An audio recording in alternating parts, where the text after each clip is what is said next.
it's mildly satisfying to suddenly realise I entirely support the Prime Minister and the former Prime Minister, David Cameron, in their response to the Israeli ambassador in the UK.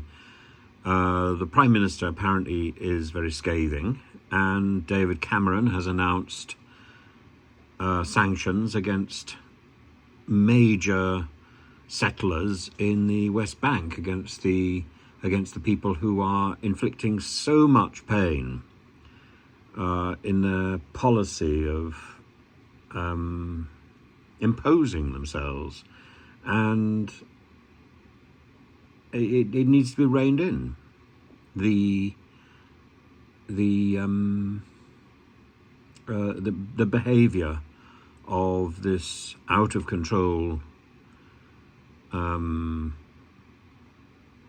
administration, and here, of course, in this case, I'm talking about the Israeli administration. But the point is, there is an idea that there's a sort of black and white image of the universe, and that somebody or one organisation which is wrong cannot know another organisation which is wrong, and I would have thought there's no better guide.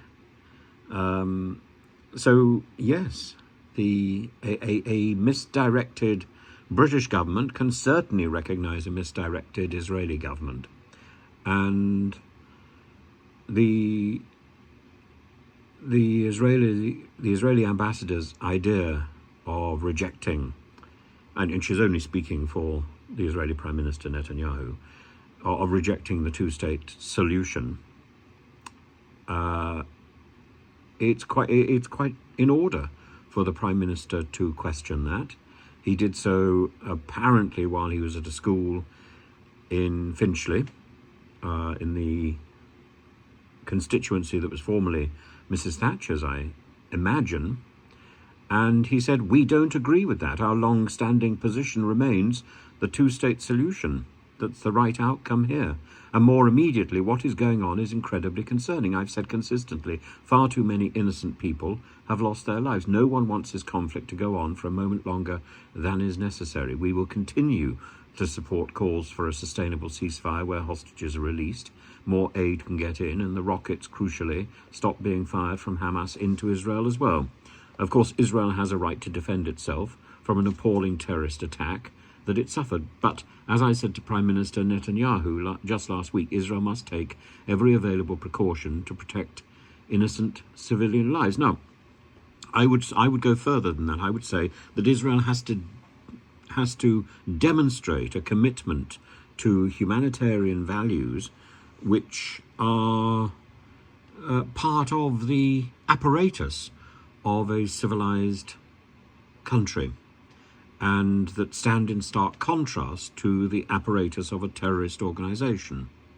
They need to open the gates around Gaza to invite those who are sick, those who have been injured, those whose lives are in danger, into Israel to be treated in Israeli hospitals. That is the least that the Israeli state can do at this moment. And that would set a very good standard and establish a moral high ground, because at the moment that moral high ground is being lost, and may have already been lost.